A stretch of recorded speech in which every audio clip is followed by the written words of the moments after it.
Of the fantasy basketball season, and here's a few forwards that should be on your roster this week, and you should add. The first guy is Elchek Polovitsky of the OKC Thunder. So Polovitsky, he's been the talk of things with his fanny pack and his crazy post-game outfits the last few days here for the Thunder, but he left the other day's ball game versus the Philadelphia 76ers with an arm injury and didn't return on the season. He's ranked 302 in fantasy basketball, 7.6 points a game, 4.8 rebounds, 1.9 assists, 1.3 threes a game, 84% from the foul line, and 33% from the field. So Polovitsky, the last few weeks, though, he stepped it up, 14.7 points a game, 5 rebounds, 2.4 assists, 3 threes a game, 70% from the foul line, and 41% from the field. So Polovitsky, we know when he gets hot, he can hit three-pointers, and he's one of the youngest players in the NBA at 20 years old. And now he's the talk of the town over there for OKC. Obviously, this Thunder team, they're rebuilding this season, and they got nothing else to look forward to except the young kids right now, and that's what they're going to do. Shai Gilgeous-Alexander, he's going to be out a while for this team. So guys like Polovitsky, Dort, Moses Brown, they're going to get all the opportunities and playing time to play, and hopefully Polovitsky ain't out long with the arm injury, but he's definitely worth an add in fantasy leagues. And the last 3 games before he went down, April 5th versus Detroit, 19 points, 4 rebounds, 2 blocks, and 2 threes. April 7th versus Charlotte, 25 points, 9 rebounds, 4 assists, and 7 threes. And April 7th versus the Cavaliers, 10 points, 6 rebounds, 2 assists, 2 blocks, and 2 threes. So Polovitsky, he's been on the waiver wire list a few times over the last few weeks now, but if he's not injured severely and he's going to come back any day now, he's definitely worth an add, and he's available in 60% of fantasy leagues. The next player is Dorian FinneySmith of the Dallas Mavericks. FinneySmith, he's been a pretty good player the last couple weeks here, and on the season, he's ranked 124 in fantasy basketball, 8.9 points a game, 5.5 rebounds, 1.6 assists, 1.8 threes a game, 80% from the foul line, and 43% from the field in the last couple weeks for FinneySmith. 11.3 points a game, 6.6 rebounds, 1.9 assists, 2.6 threes, 45% from the field, and 42% from the foul line, which hurts. So FinneySmith, he's been playing major minutes the last few games here for this Dallas Maverick team. 35 minutes plus for him, and he's a guy that specialties at 3-point shooting, and he's a good rebounder as well. So if you need those statistics and you need a guy who could qualify at small forward and power forward, I don't think FinneySmith is a bad add. In the last 3 games for him at Houston, 9 points, 7 rebounds, and assists, 2 steals, and 3 threes. April 8th versus the Bucks, 9 points, 10 rebounds, 3 assists, 3 blocks, and 2 threes. He gave you a good line. And then last night versus the Spurs, in a tough loss, 9 points, 7 rebounds, 3 assists, a block, and a 3. So FinneySmith, he's playing the major minutes. He's contributing to this Maverick team, and he's giving fantasy owners different types of categories, 4 or 5 categories, and I think he's worth an add this week at the forward position. The next forward I would look to add this week on the waiver wire, Jalen McDaniels of the Charlotte Hornets. And McDaniels, he's popped out of nowhere for this Hornet team over the last few weeks, and he's been having some huge games and putting up some big numbers on the season. He's ranked 365 in fantasy basketball, 5.5 points a game, 2.3 rebounds for him, 70% from the foul line, and 49% from the field. But the last couple weeks here, he's exploded onto the scene is Jalen McDaniels, 16.3 points a game, 5 rebounds, 3.3 assists, 1.3 steals, 2 threes a game,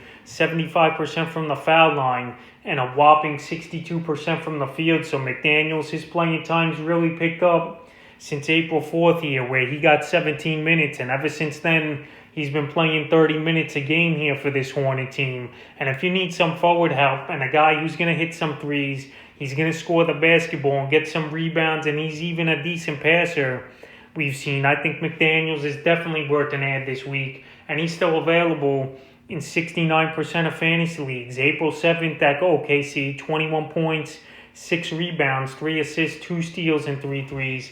April 9th at the Bucks, 19 points, 6 rebounds, 5 assists, a steal, 2 blocks, and 2 threes. And last night versus Atlanta, he came back down to earth just a bit, 9 points, 3 rebounds, 2 assists, a steal, a block, and a three. So McDaniels, the Hornets, they're giving him playing time, and they believe in him right now. And he's playing a good brand of basketball, and he's producing for the Hornets and fantasy owners. And they've won 2 out of 3 since he's had a big role. And now with Gordon Hayward, like we know, he's been out already a week. He's out another 3 or 4 weeks. McDaniels, he's going to get an opportunity and playing time, and he's definitely worth an ad this week. The next forward's Bobby Portis Jr. of the Milwaukee Bucks. Portis Jr., it's been a pretty good season for him as a guy off the bench here for this Buck team, where teams, they're not going to really pay attention to him, and he's just going to go out there with no pressure and produce for this Buck team on the season. He's ranked 103 in fantasy basketball, 11.4 points a game, 7.3 rebounds, 1.1 assists, 73% from the foul line, and 52% from the field. So right now, Bobby Portis, he's producing for this team. We know he missed a few games with some COVID issues a couple weeks ago, but ever since then, his return, he's averaging 13.8 points a game, 10.5 rebounds, 1.2 threes a game, 75% from the foul line, and 46% from the field. So Portis, he's playing anywhere from 25 to 35 minutes a game right now for this Buck team, and he's producing as a big contributor off the bench for a Buck team that has championship aspirations this season. And we know Giannis, he was out for a while. True Holiday, he missed a few games, and also did Middleton and DiVincenzo. But now Portis, even with those guys back, played 23 minutes in last night's ball game at the Magic, and he's a guy that's going to produce, and he should be owned in more fantasy leagues. He's available in 49% of fantasy leagues. And the last 3 games for Portis: April 8th at Dallas, 20 points, 14 rebounds, 2 assists, a steal, and a three. April 9th, 10 points, 13 rebounds, and assists, 2 blocks versus the Hornets. And then last night at Orlando, a huge game, 16 points, 10 rebounds, an assist, a steal, and 4 threes. So Portis right now, the last couple weeks, he's been a walking double-double, and he should be a guy that should be added on your fantasy roster right here, right now, in the 5th and final forward. I've looked ahead on waivers this week. Isaiah Hartenstein, Cavaliers. So Hartenstein, he got traded a few weeks ago in a minor deal from the Rockets here to the Cleveland Cavaliers. And Hartenstein, he's been putting up pretty decent numbers since the trade. And since he's got playing time on the season, he's ranked 321 in fantasy basketball, 4.8 points a game, 4 rebounds, 1.1 assist for him, and 62% from the foul line and 54% from the field. But the last few weeks, since he's got playing time, 10.3 points a game, 9 rebounds, 3.4 assists, 1.6 blocks, 64% from the foul line and 60% from the field. So Hartenstein, he's putting up numbers, he's getting playing time, and he's almost averaging a double-double in this time. So if you need some scoring, some rebounding, and a decent field goal percentage, I don't think he's a bad ad. He's available in 90% of fantasy leagues, and since he's had major minutes, he's producing. April 5th, 16 points, 12 rebounds, 3 assists, and a block in San Antonio. April 8th at the Thunder, 8 points, 12 rebounds, 6 assists, a block. April 10th versus the Raptors, 12 points, 8 rebounds, 6 assists, 3 steals, 4 blocks. And April 11th yesterday versus the Pelicans, 10 points, 6 rebounds, a steal, and a block. So right now he's giving fantasy owners 4 or 5 categories. He's going to give you points. He'll get you some rebounds. He's giving you block shots. And he even had a 3-steal game and a good field goal percentage. So Isaiah Stein, he's definitely worth an ad this week at the forward position. So that's a few forwards I look to add on the waiver wire here in Week 16 of the fantasy basketball season.